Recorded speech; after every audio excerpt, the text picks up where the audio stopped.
kita masih bisa berkumpul untuk bersama-sama menimba ilmu dari para narasumber yang luar biasa. Sebelum saya memulai acara pada pagi menjelang siang hari ini, ada baiknya kita melapaskan lapasnya hari ini. Oke, baik Ibu Apoteker Gina, terima kasih untuk waktu yang diberikan. Terima kasih juga sudah membacakan CV saya dengan singkat dan apresiasi setinggi-tingginya untuk seluruh panitia penyelenggara. Dan salam hormat saya untuk PC, PD, dan juga PAVI, dan juga sponsor, dan juga partner sharing saya, Dr. Edwin, dan juga dari Ibu Anastasia dari Kombipar.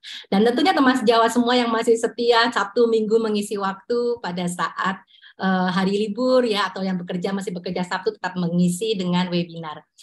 Baik teman sejawat semuanya, sebelum saya memulai materi tentang luka, saya mau mengetes dulu nih konsentrasi teman sejawat nih. Ini Sabtu-Sabtu masih tegang apa udah relax nih? Saya akan buka, ini kolom chat kebuka nggak ya? Kolom chat kebuka ya? Bisa ya? Oke, saya mau buat teka-teki. Nanti hadiahnya yang ngasih biar dari sponsor. Saya nggak mau hadiah. Teka-teki saya bisa dijawab di kolom chat. Ya, pertanyaannya mudah. Salep, kan kita bicara tentang luka ya. Salep apa yang membuat kamu luka tidak pernah sembuh-sembuh? Kira-kira salep apa yang membuat kamu luka tidak sembuh-sembuh? Ini pertanyaannya gampang, tapi masih banyak yang malu. Salep, oh, ada bener tuh. Kita langsung ketebak. Salep rindu gitu ya. Ada yang jawab salep apa lagi nih? Nah, tadi nomor 2 ada yang jawab selepas kau pergi. Ya, betul. Jadi, salep apa yang membuat kamu luka? Ya, selepas kau pergi, salep sayang, dan lain-lain. Oke, ini untuk tes konsentrasi aja supaya jangan sampai tegang ya. Hari Sabtu kita membahas tentang luka, tapi kita tidak perlu terluka. Oke, sebelum saya memulai materi ini, saya mau kasih pantun. Biasanya Sumatera Selatan suka kasih pantun ya, tapi kok hari ini nggak ada pantun, tumben sekali ya teman-teman sejawat nih. Bu Apoteker Gina biasanya pantunnya terus-menerus nih dari Sumsel nih, atau mungkin disiapkan di akhir ya. Oke, saya yang bikin pantun ya, jadi pantun saya aneh, jadi jangan diketawain. Pantun saya minum jamu sambil makan nangka. Nyambung nggak? Nggak nyambung ya. Minum jamu sambil makan nangka. Yuk kita mulai diskusi tentang luka. Aduh, nggak nyambung sama sekali. Oke, kita mulai ya materi ini ya. Saya sengaja ngelucu, walaupun saya nggak lucu, biar suasana mencair. Ya, oke.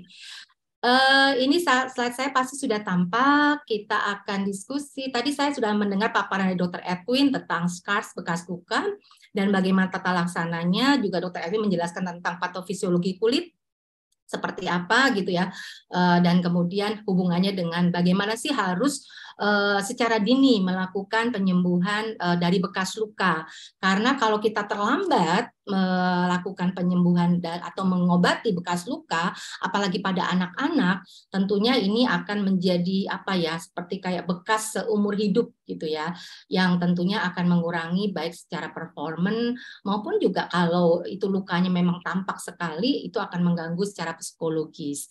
Nah, sekarang saya ingin bicaranya mulai dari luka sendiri.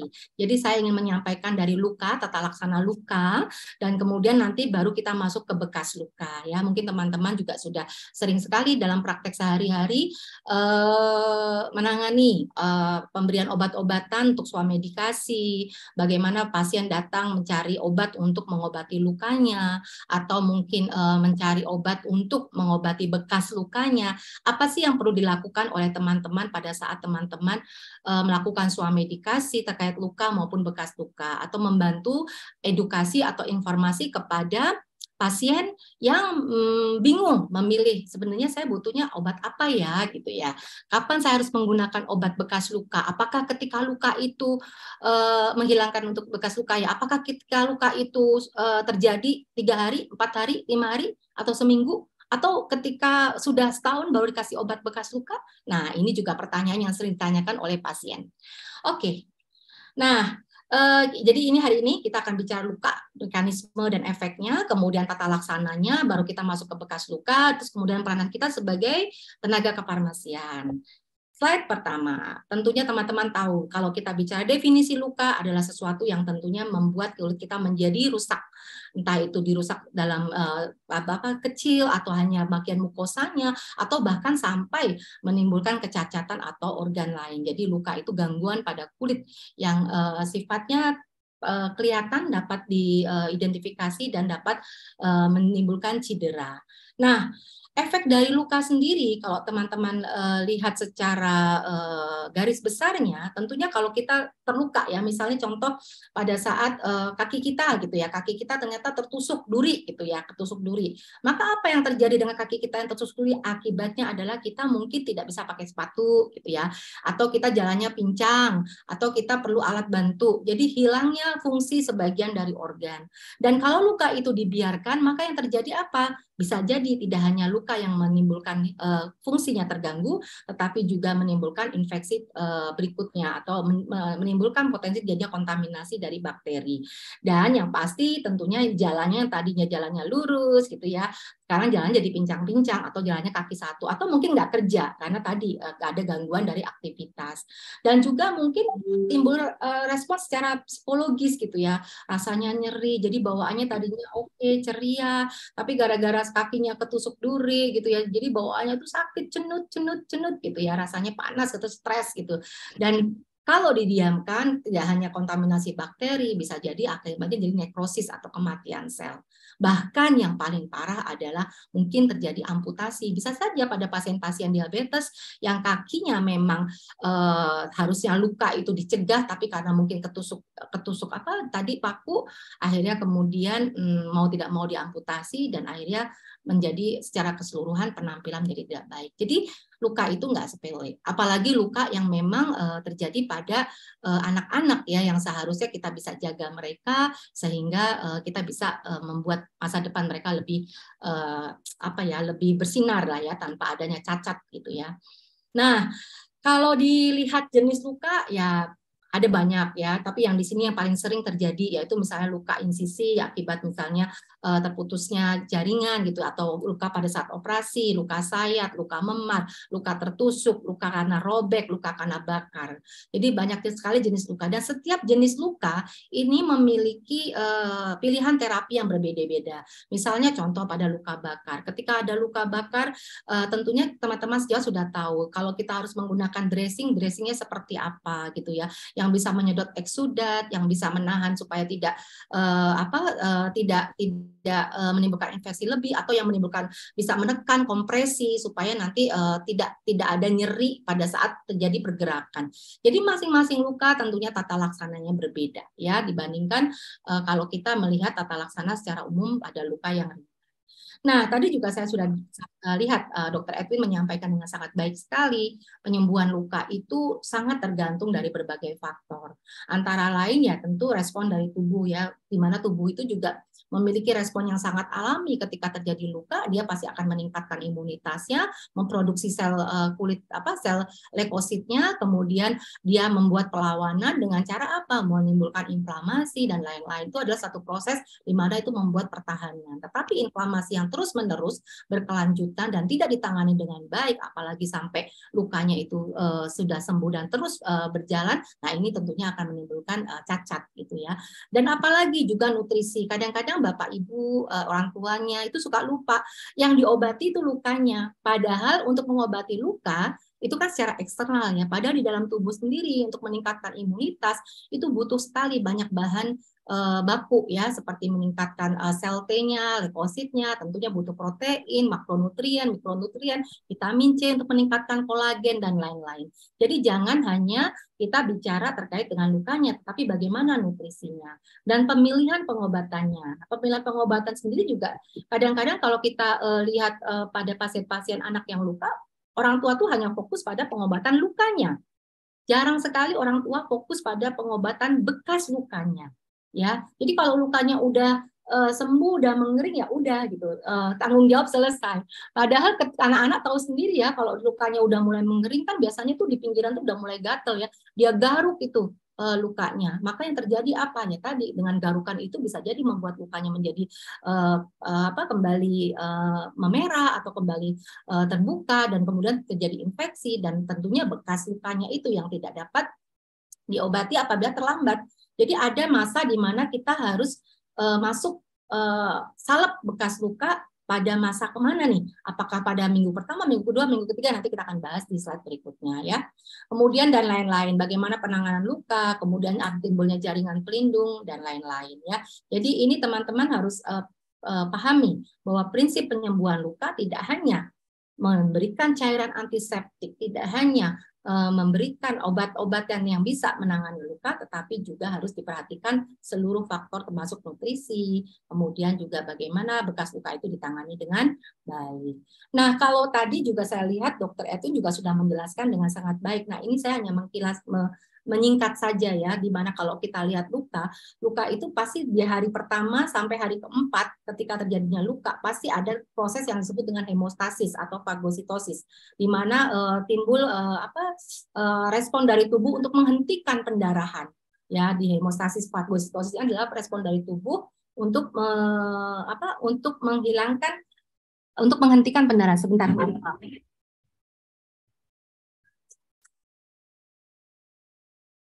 Mohon maaf ya. Ini kucing saya dari tadi yang terus. Nah, kemudian yang kedua adalah fase proliferatif. Fase proliferatif adalah fase di mana pembentukan kolagen dan proteoglikan. Nah, inilah yang fase yang paling penting ketika teman-teman nanti memberikan edukasi kepada pasien. Di fase proliferatif ini mulai masuk yang disebut dengan pemberian salep bekas luka. Karena apa? Karena ini efektif gitu ya untuk meningkatkan pembentukan kolagen sehingga nanti bekas lukanya jadi tidak tampak. Gitu ya. Kemudian fase maturasi. Fase maturasi ini terus berlanjut ya karena ini merupakan pembentukan kolagen yang terus-menerus sampai benar-benar tidak ada bekas ya atau elastisitasnya bisa kembali seperti semula. Nah, faktor-faktor yang mempercepat penyembuhan luka, kalau kita lihat pada anak-anak, tentunya anak-anak memiliki kesempatan atau opportunity yang besar untuk cepat lukanya sembuh dibandingkan mungkin orang tua yang jatuh atau yang mengalami luka. Jadi usia ini merupakan opportunity buat kita untuk mengobati pada luka pada anak-anak. Terus apalagi nutrisi. Nutrisi juga tadi karena dia harus membantu juga secara dalam ya bagaimana membentuk sel leukositnya, membentuk imunitasnya, membentuk kolagennya dan lain-lain. Karena pada saat pembentukan itu tentunya membutuhkan energi dan itu dibutuhkan apabila dicukupi apabila kebutuhan nutrisinya tercukupi. Kemudian sirkulasi dan oksigenasi. Jadi jangan juga ada luka terus kemudian dibebet gitu. Dibebet itu bahasa Indonesianya apa ya? Dibalut sampai benar-benar lukanya tuh tidak ada sirkulasi atau oksigenasi sampai kenceng gitu ya. Penggunaan dressing atau pembalut itu juga ada tujuannya. Biasanya kalau untuk tindakan-tindakan tertentu ada luka yang memang harus dibalut dengan kencang gitu ya. Untuk apa? Untuk mengkompres supaya tidak terjadi pergeseran atau tidak terjadi eksudat yang keluar gitu ya. Bentar ya. Nah, kemudian obat-obatan yang digunakan untuk mengatasi nyeri, untuk mengatasi inflamasinya. Nah, ini juga biasa digunakan. Oke, terus kita masuk ke tata laksana luka. Tata laksana luka kita bisa lihat dari beberapa proses ya, di mana tujuan tata laksana luka itu bisa kita lihat. Yang pertama kita harus kembali lagi, kalau kita melakukan pemilihan terapi untuk luka itu biasanya tujuannya adalah bagaimana supaya luka itu bisa sembuh dengan cepat dengan hasil estetik yang optimal. Jadi bukan hanya lukanya kering, tapi nanti menimbulkan bekas, koreng gitu ya. Tapi luka yang juga cepat sembuh, tapi estetiknya optimal. Jadi tidak ada bekas hitam gitu ya. Kemudian yang kedua adalah bagaimana luka ini diberikan terapi untuk pencegahan dari infeksi dan trauma yang lebih lanjut. Jadi jangan sampai menimbulkan luka-luka lagi gitu ya. Jadi apa yang harus dilakukan untuk supaya tidak timbul infeksi atau tidak timbul trauma yang lebih lanjut. Dan tentunya terapi juga harus memperhatikan dari rasa nyeri atau rasa sakit. Bila dirasakan keluhan, rasa tidak nyaman, tentunya ini tidak bisa diabaikan. Jadi tetap kita berikan rasa nyaman, ya, termasuk adalah pemilihan salep-salep luka. Ada beberapa salep luka juga kalau diberikan tidak menimbulkan rasa nyaman, misalnya bau gitu ya. Kemudian berminyak gitu ya. Itu juga menimbulkan rasa yang tidak nyaman. Jadi pilihlah salep-salep luka yang juga membantu anak atau pasien itu nyaman gitu ya. Wanginya mungkin nyaman, tidak berwarna yang terlalu kelihatan dari kulit ya. Kalau bisa yang transparan sehingga bisa tidak kelihatan gitu ya kalau sedang menggunakan salep luka. Kemudian bisa tentunya tujuan terakhir adalah mengembalikan fungsi normal dari kulit ya. Nah, ini teman-teman kalau pada saat memberikan edukasi informasi kepada pasien, tujuan ini teman-teman harus fokus. Kalau misalnya kita hanya mengobati saja, menyembuhkan atau mengeringkan saja, tetapi hasil estetiknya tidak optimal, tentunya ini akan menjadi warisan masa depan gitu ya. Nah, bagaimana melakukan assessment terhadap luka? Nah, asesmen terhadap luka ini untuk teman-teman yang melayani pasien-pasien secara swamedikasi ya, datang ke apotek, karena mungkin pasien akan datang ke dokter apabila pendarahannya cukup banyak atau lukanya cukup lebar. Tapi kalau lukanya kecil, biasanya dia datang ke apotek ya untuk mendapatkan bantuan terapi. Nah, bagaimana kita melakukan asesmen? Seharusnya pada saat kita melihat pasien atau menerima pasien dengan keluhan luka, kita harus lakukan assessment dulu. Ada nggak kegawatan? Misalnya berapa lama sih luka itu terjadi? Apakah pendarahannya sudah terus-menerus, tidak berhenti? Sudah minum obat apa? Apakah obatnya mampu mengatasi? Apakah ada underlying disease lainnya? Misalnya si anak itu mengalami autoimun, atau mungkin juga anak mengalami diabetes gitu ya, sehingga juga ini mempengaruhi penyembuhan lukanya dan lain-lain. Jadi ini tidak sembarang kita swamedikasi, oh ya ada pasien luka, udah kita kasih obat luka. Tapi kita lakukan assessment, sudah berapa lama luka terjadi? Lukanya seperti apa? Berapa besar lukanya? Pendarahannya sudah berjalan berapa lama? Berhenti nggak pendarahannya? Atau punya risk history apa nih terkait dengan penyakit lainnya? Nah, ini perlu dilakukan untuk apa? Untuk nanti ujung-ujungnya kita akan putuskan ini bisa diswamedikasi atau harus dirujuk ke dokter.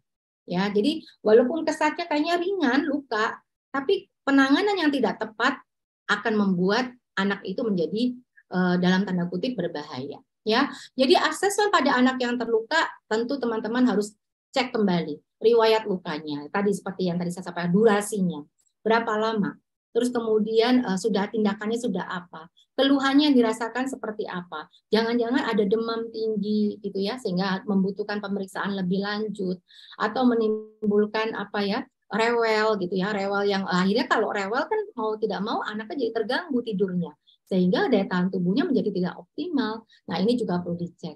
Riwayat kesehatan lainnya seperti tadi saya sampaikan, ada nggak penyakit lainnya gitu ya. Kemudian saat ini sudah melakukan apa penanganannya, dan kira-kira kita cek kembali apa nih yang membuat penyembuhannya ini menjadi terhambat.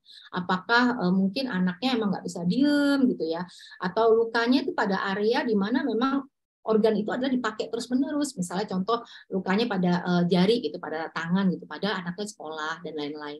Nah, ini tentunya harus kita lakukan pemeriksaan assessment sehingga kita bisa memberikan rekomendasi kepada pasien. Nah, faktor yang perlu diperhatikan dalam tata laksana luka tadi sudah secara cepat saya sampaikan di depan. Apakah ada penyakit lain, apakah punya anemia, apakah punya gangguan ginjal. Kok sampai segitunya sih Bu Lucy? Ya, karena ada beberapa obat nyeri yang memang menjadi batasan dalam penggunaan obat-obat dengan pasien gangguan ginjal. Seperti kita ketahui kan, clearance ginjal bahkan jauh berbeda dengan clearance anak yang normal ya, autoimun, diabetes. Kemudian apakah ada infeksi? Kalau ada infeksi tentunya akan membuat inflamasinya akan sulit diatasi dengan cepat ya. Jadi pada saat anak mengalami infeksi ya harus dirujuk ke dokter sehingga bisa ditangani dan diberikan obat-obat antibiotik yang diperlukan sesuai dengan diagnosisnya. Kemudian dari usianya, dari apa ya BMI-nya, karena apa? Ya tadi karena usia itu mempengaruhi kecepatan dalam meregenerasi sel dan status nutrisinya. Apakah anak ini cukup? Ada beberapa anak yang memang nggak mau makan gitu ya, sehingga ya nutrisinya mungkin perlu mendapatkan asupan tambahan ketika dia terjadi luka, gitu ya teman-teman. Nah, juga ditanyakan riwayat pengobatan sebelumnya, apakah pernah menggunakan obat-obatan lain, apakah pernah menggunakan salep, menggunakan apa misalnya cairan pembersih antiseptik apa gitu ya. Ini perlu dicek gitu ya. Kemudian lingkungan dan higienitasnya. Sudah tahu anaknya luka, bagaimana nih supaya anaknya itu bisa sementara supaya tidak bermain di tempat-tempat atau di area-area yang memang menimbulkan lukanya semakin sulit ditangani ya. Dan obat-obatan yang digunakan obat-obatan seperti apa nih yang sudah digunakan gitu ya. Dan secara psikologis nih rewel apa enggak ya. Kalau enggak rewel mungkin akan lebih bagus penanganannya. Tapi kalau rewel dan stres ya tentunya tadi dia akan terganggu gitu ya tidurnya sehingga ya akibatnya imunitasnya akan tidak sebaik pada saat anak-anak menjadi tenang. Nah, jadi tadi saya sampaikan nggak semua suami medikasi luka ditangani sendiri, tergantung ya, tergantung lukanya. Kalau lukanya lebar, dalam, pendarahannya sulit ditangani dan tetap berdarah selama mungkin lebih di atas 10 menit, adanya timbul tanda-tanda infeksi, kemudian ya lukanya itu juga banyak kotorannya kayak kemarin waktu saya jalan-jalan ke Anyer gitu ya. Suami saya kakinya tuh ketusuk itu apa namanya karang gitu ya. Karang. Nah, ketika ketusuk karang sobek gitu kakinya di bagian ininya telapaknya. Nah, dia berjalan di atas pasir sehingga luka sobeknya itu banyak banget pasirnya gitu. Jadi nggak mungkin dilakukan pemberian obat sendiri, mau tidak mau harus ke IGD dibersihkan gitu ya pasirnya. Kemudian setelah dibersihkan baru dicuci dengan cairan pembersih antiseptik, baru kemudian diputuskan ini dijahit atau tidak. Nah, seperti itu. Jadi teman-teman penting banget nih untuk menanyakan lebih lanjut supaya teman-teman bisa memberikan saran yang tepat ya kepada pasien. Nah, obat-obatan yang digunakan untuk tata laksana luka seperti apa? Ya tergantung juga ya. Kalau misalnya lukanya cuma ke set gitu pisau, apakah perlu diberikan obat antiinflamasi atau nyeri ya, itu benefit and risk-nya. Jadi pemberian obat kan juga ada efek samping ya, jadi perlu diperhatikan kalau obat-obatan yang digunakan secara oral. Tapi kalau bisa dihindarkan dengan oral, yaitu dengan pemberian topikal mungkin akan lebih baik. Kenapa? Karena satu langsung ke organ target, kedua juga efek sistemiknya juga tidak terlalu besar ya, jadi tidak menimbulkan efek samping secara sistemik. Nah, obat-obatan ini sangat depend on the lukanya ya. Kebanyakan yang lupa oleh orang tua adalah ini vitamin suplemen ya. Jadi fokus kepada cairan antiseptik atau dikasih obat nyeri atau antiinflamasi, dan obat topikalnya juga obat-obat untuk luka, tapi untuk obat bekas lukanya juga kadang suka terlupa oleh orang tua. Nah, contohnya ini contoh ya teman-teman. Kalau misalnya anaknya itu mengeluh nyeri gitu ya, tentunya kan rewel. Nah, kalau rewel nanti jadi penyembuhannya menjadi sulit. Jadi kita pertimbangkan apakah anak ini benar-benar membutuhkan obat anti nyeri, tapi juga obat anti nyerinya kita lihat skala nyerinya sampai seberapa. Artinya skala nyeri itu kalau skala nyeri ringan dia masih bisa beraktivitas, nanti dia rewel nangis. Tapi kalau sampai dia teriak-teriak atau skala nyeri paling tinggi itu nendang-nendang gitu ya, terus berteriak, nah itu tidak bisa ditangani dengan suami medikasi ya. Biasanya obat yang paling digunakan ya biasa paracetamol ya untuk menghilangkan nyerinya, atau NSAID gitu ya untuk golongan-golongan yang bisa diberikan secara swamedikasi. Nah, ini adalah pemilihan vitamin. Kenapa? Karena tadi saya sampaikan nutrisi yang cukup itu meningkatkan proses penyembuhan luka. Jadi dia membantu membuat kolagennya, membantu meningkatkan sel leukositnya. Kenapa? Karena dia juga membutuhkan energi pada saat pembentukan sel leukositnya. Jadi komposisi dari karbohidrat, protein, lemak anak itu perlu diperhatikan. Masalahnya adalah ini susah banget nih. Kalau anaknya ini ternyata susah makan gitu ya. Memang anak-anak kan ada ya anak jenis susah makan, kayak anak saya yang kedua tuh juga kalau makan diemut terus gitu ya. Ya mau tidak mau kalau pada saat luka ya mungkin ini diberikan tambahan suplemen gitu ya. Vitamin C, vitamin zinc, selenium, vitamin A, vitamin B, dan vitamin E. Ini juga membantu untuk penyembuhan luka, meningkatkan kolagen, dan lain-lain ya. Nah, sekarang masuk kita pada bekas luka ya. Jadi kalau kita punya anak cedera, ya jangan cederanya doang, tapi bekas cederanya itu harus ditangani dengan baik. Bekas luka, bagaimana cara mengatasinya ya? Nah, kalau kita lihat antara luka dan bekas luka itu tidak sama. Luka dan bekas luka tata laksananya berbeda ya. Luka dan bekas luka itu juga menimbulkan efek yang berbeda. Bekas luka bisa menimbulkan efek jangka panjang, bisa jadi sampai dia besar. Kebayang nggak sih Bapak Ibu, misalnya dia luka di sini nih, kena paku seret gitu ya di wajah.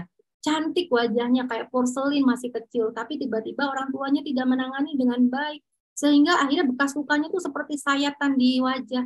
Kasihan gitu ya, harusnya tidak ada bekas gitu ya, tidak ada cacat, jadi kelihatan terus gitu, atau di dahi gitu. Saya sering menemukan beberapa orang yang udah umur gitu ya, udah dewasa ya ada bekas lukanya gitu ya, itu kasihan banget.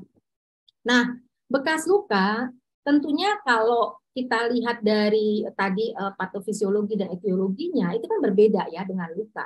Sehingga apa? Perawatannya berbeda ya. Produk yang luka itu tidak bisa diberikan untuk pengobatan untuk bekas luka. Kenapa? Karena produk bekas luka biasanya mengandung komposisi yang satu menghilangkan atau menyamarkan, dua melembabkan, mengikis terjadinya bekas lukanya sendiri ya. Jadi ya itu berbeda gitu ya teman-teman. Jadi bekas luka ya teman-teman harus punya produk lain yang itu bisa membantu anak kita untuk supaya lebih tipis atau tidak terlihat sama sekali pada saat nanti benar-benar lukanya sudah sembuh gitu ya. Nah, kalau kita lihat bekas luka atau scar adalah bekas yang tertinggal pada kulit. Biasanya kalau anak-anak kan karena juga dia tidak bisa diam, kalau orang luka kan dokter juga bilang ya ada gatal dan lain-lain gitu ya. Respon secara alami dia garuk gitu ya. Sehingga akibatnya ya lukanya menjadi terus terus menganga atau sulit sembuh. Tapi kalau kita lihat pada bekas luka yang tertinggal pada kulit setelah luka sembuh, itu ada fase di mana fase pemberian obat untuk bekas luka itu paling optimal diberikan adalah maksimal 2 minggu setelah luka kering. Ya, tetapi ini juga kita bisa lihat lagi kondisi pasien, depend on the condition pasien juga ya. Tapi maksimal biasanya 2 minggu setelah luka kering. Ya, itu masuk pada fase tadi proliferasi, di mana pembentukan kolagen sudah terbentuk. Kalau yang pertama kan fase yang pertama inflamasi, dia lagi berusaha untuk membuat kolagen, menghentikan pendarahan. Jadi biarkan dulu proses itu berjalan dengan alami, ya. Terus kemudian kalau kita lihat bekas luka juga, nah ini nih teman-teman nih.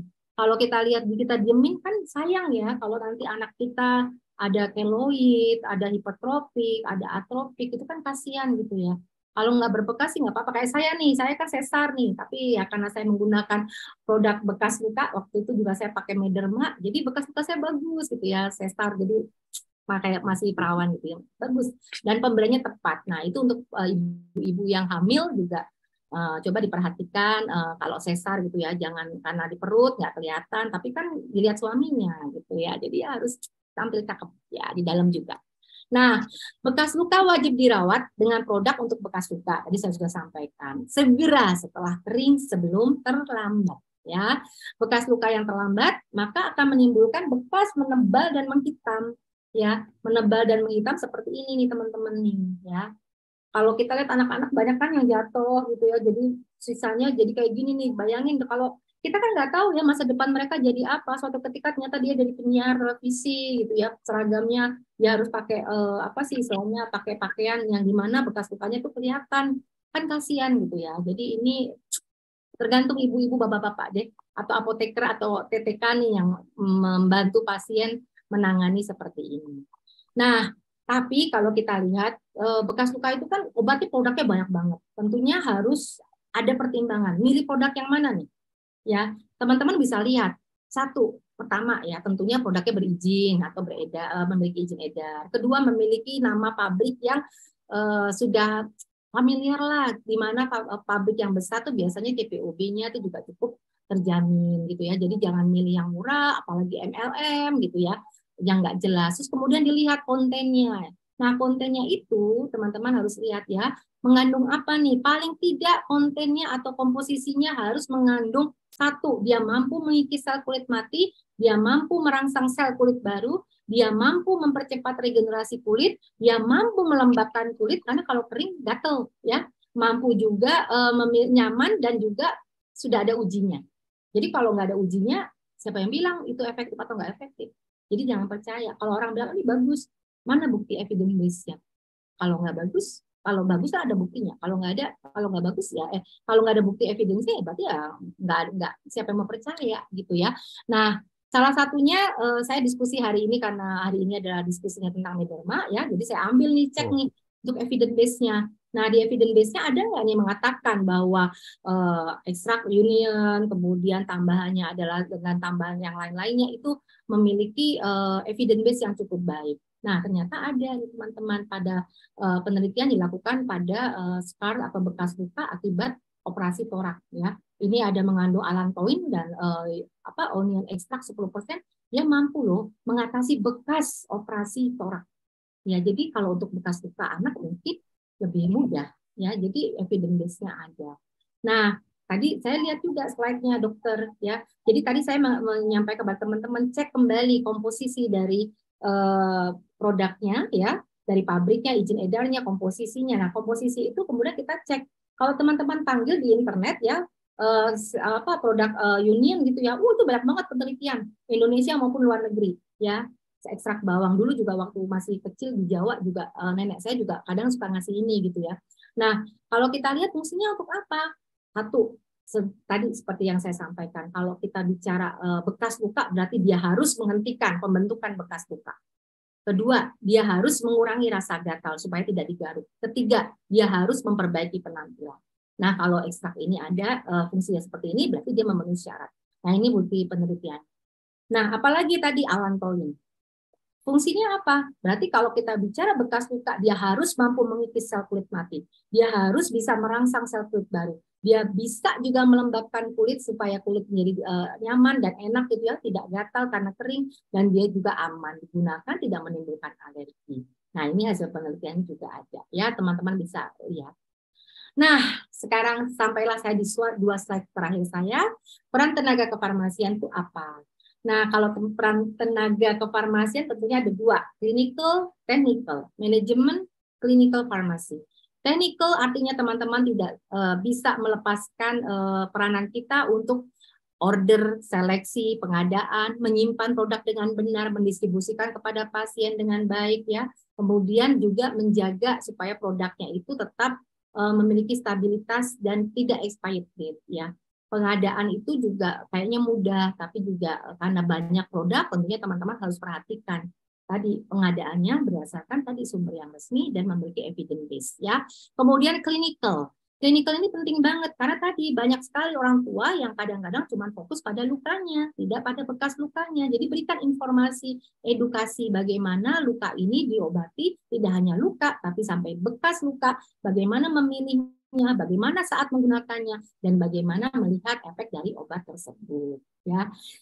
Nah, take home message saya buat teman-teman sejawat apoteker dan teman-teman tenaga teknis kefarmasian, tentunya luka tidak hanya luka ya. Tadi yang disampaikan luka itu kita harus perhatikan mulai dari timbulnya luka sampai bekas luka, kemudian underlying dari disease-nya, tata laksana yang sudah diberikan dan lain-lain, sehingga kita bisa memberikan informasi bagaimana melakukan perawatan luka dengan bekas luka yang baik dan memberikan rekomendasi kepada pasien bagaimana kita bisa melakukan swamedikasi terkait dengan perawatan bekas luka dengan profil yang aman, dapat mampu menghilangkan bekas, memberikan kenyamanan dan kelembapan, juga mempercepat proses regenerasi kulit sehingga mampu memperbaiki secara keseluruhan penampilan anak ya, jadi tidak cacat. Oke, itu aja dari saya kembalikan ke Ibu apoteker kita. Thank you.